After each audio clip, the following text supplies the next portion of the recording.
Wacana pembangunan objek wisata Pantai Sinam merupakan keinginan masyarakat Kecamatan Pemangkat. Hal ini telah sesuai dengan hasil reses di lapangan serta hasil musrenbang kecamatan yang ingin agar Pantai Sinam ditata dan dijadikan objek wisata Kabupaten Sambas. Rencana pembangunan objek wisata Pantai Sinam sudah masuk anggaran perubahan pemerintah Kabupaten Sambas tahun 2020 untuk Feasibility Study atau VFS. Dan telah dibahas bersama Badan Anggaran DPRD Kabupaten Sambas. Sedangkan tahun 2021 akan dianggarkan untuk Detail Engineering Design atau DED, kata Arif Fidiar, Wakil Ketua DPRD Sambas usai paripurna anggaran perubahan tahun 2020 di kantor DPRD Sambas. Menurutnya, sebagai wakil rakyat dan masyarakat Kecamatan Pemangkat, tentunya sangat mendukung dan berkomitmen mengawal anggaran pembangunan objek wisata Pantai Sinam terrealisasi. Kebetulan momen hari ini adalah momen setelah kemarin hari terakhir pihak pemerintah daerah melalui TAPD melaksanakan rapat gabungan dengan pihak DPRD Badan Anggaran. Tapi yang dibahas itu dan berakhir hari ini adalah soal rancangan anggaran perubahan APBD 2020. Nah, tentu saya sebagai wakil rakyat dan memiliki hak budgeting yang terlibat membahas dengan jeli, dengan segala kemampuan, kekuatan mata, saya memantau di anggaran perubahan ini muncul nggak apa yang menjadi hasrat masyarakat luas. Karena begini, karena keinginan untuk merenovasi atau menata Pantai Sinam itu adalah keinginan semua pihak. Saya berani mengatakan begitu. Keinginan stakeholder, ada mahasiswa, ada lembaga-lembaga pemuda seperti MESUA, seperti Gerakan Pemuda Kreatif, seperti itu berkeinginan. Masyarakat juga berkeinginan. Yang paling membahagiakan lagi si pengelola yang sekarang sedang mengelola, ada asosiasinya mereka itu.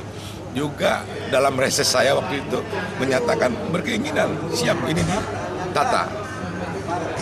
Lebih membahagiakan lagi pihak pemerintah daerah langsung responsif, bahkan turun mengukur dan lain sebagainya. Nah, ini saya katakan ini keinginan semua pihak.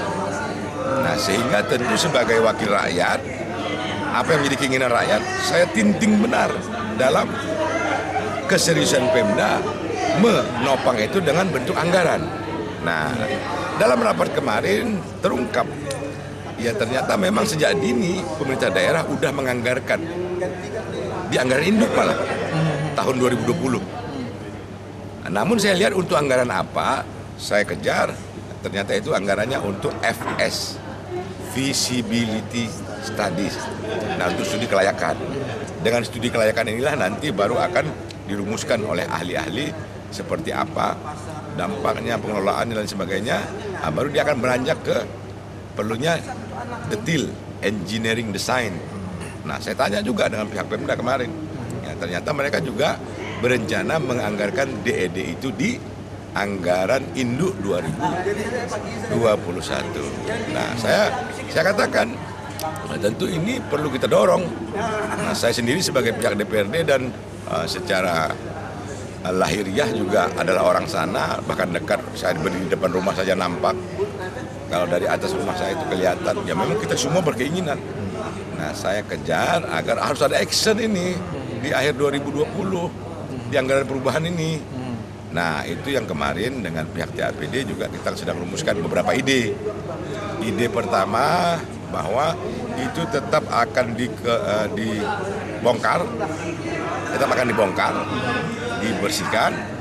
Kemudian pedagang-pedagang yang ada sebanyak 21 katanya, nah itu akan diberikan gerobak. Karena itu sudah terbongkar, maka mereka dibantu dengan gerobak. Nah, nanti mereka berdagang tetap berlangsung sambil itu dibongkar. Nah, tadi info yang saya dapat dengan kawan-kawan Awas atau lain sebagainya, itu nanti mereka berdagangnya, karena itu dibongkar, berdagangnya di Jamuan Hambal. Nah, itu yang saya agak sedikit berbeda pendapat. Kenapa? Karena yang namanya orang berdagang itu tentu dia lebih enak. Berdagang itu monopoli loh. Kalau menambah lagi, nah saya khawatir ada gejolak sosial. Nah, apalagi ada ide yang di Pantai Sinam yang dirobohkan 21 itu atau 21 itu dibantu gerobak 21, gerobaknya seragam dengan model kontainer, nanti berdagang di Muhammad Ambal. Ada ide lagi yang di Muhammad Ambal pun yang lama sedang berdagang diseragamkan. Menurutnya, jika objek wisata Pantai Sinam dibangun, tentunya akan berdampak kepada ekonomi masyarakat, terutama para pengelola kafe di objek wisata tersebut. Selain itu, ini juga akan menjadi ikon Kabupaten Sambas, sebab objek wisata ini berada di jalur utama memasuki Kabupaten Sambas. Kita menginginkan bagaimana keberadaan objek wisata Pantai Sinam bisa memberikan multiplayer efek dan meningkatkan ekonomi masyarakat. Nantinya, pengelola akan menggelar berbagai event seperti lomba tarian daerah, festival, zikir, dan lomba objek wisata air. Selain objek wisata, ia berharap keberadaan alun-alun yang nantinya akan dibangun dapat menjadi sarana wisata keluarga, baik untuk bersantai, bersepeda, ataupun kegiatan lainnya. Tentu kita selain mengharap menata, namun yang betul-betul menjadi target kita di situ adalah bagaimana dia memberikan multiplayer efek ekonomi terhadap masyarakat sekitar. Tentu itu rahmat Allah, pantainya bagus, posisinya bagus. Kalau kita tata menjadi tujuan destinasi wisata.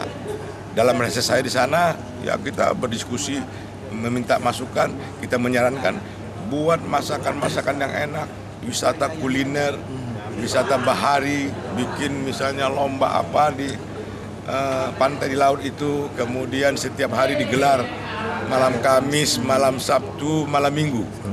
Saya malah beride, saya sampaikan dalam reses saya, kalau malam Kamis silakan festival dangdut atau festival rock, malam Minggunya festival pop, malam Jumatnya festival zikir.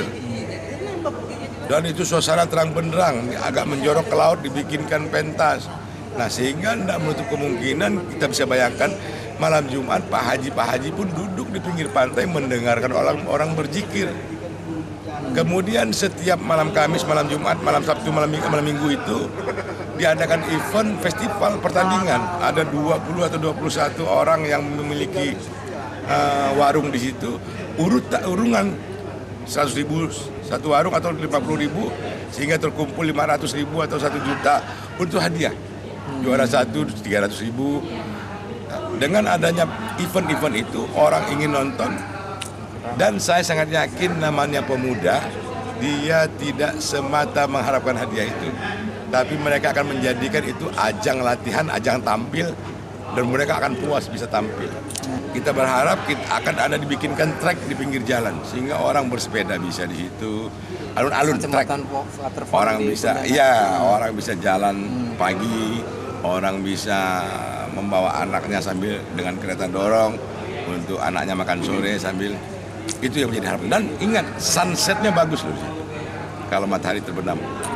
Tapi kalau untuk status lahan clear semua nggak? Status lahan itu jelas milik Pemda. Milik Pemda, milik negara. Dan tentu tetap kena ketentuan batas berapa meter dari bibir pantai yang harus bisa dibangun. Tapi kalau kita membangun alun-alun saya kira memungkinkan. Agar pembangunan objek wisata Pantai Sinam dapat terwujud, Lembaga DPRD akan terus mengawal anggaran pembangunan, serta menegaskan bahwa Bupati Sambas Atbah Romesoili sangat mendukung pembangunan Pantai Sinam, serta turun langsung mengukur areal pembangunan di objek wisata tersebut. Kita sangat berharap mendorong kepada pemerintah daerah, karena kepala daerahnya sendiri sudah antusias sekali, bahkan turun langsung juga ikut mengukur, menyemangati dinasnya. Nah, tentu dalam hal ini saya ingin menyampaikan, dinas-dinas ini juga harus proaktif menopang, membantu, memprogramkan, menganggarkan terhadap keinginan kepala daerah itu, terhadap keinginan masyarakat itu, dan keinginan semua pihak itu. Itu baru namanya pelayanan kepada masyarakat. Kadang-kadang kita kan perlu reses, perlu musrenbang, ingin tahu apa keinginan masyarakat. Kalau ini udah jelas lagi, udah jelas, baik reses, baik musrenbang, baik dengan apapun masyarakat sendiri proaktif meminta. Tidak ada lagi persoalan. Kalau soal keinginan, semua ingin. Jadi wajib hukumnya menurut saya harus dianggarkan. CSM TV, madahkannya.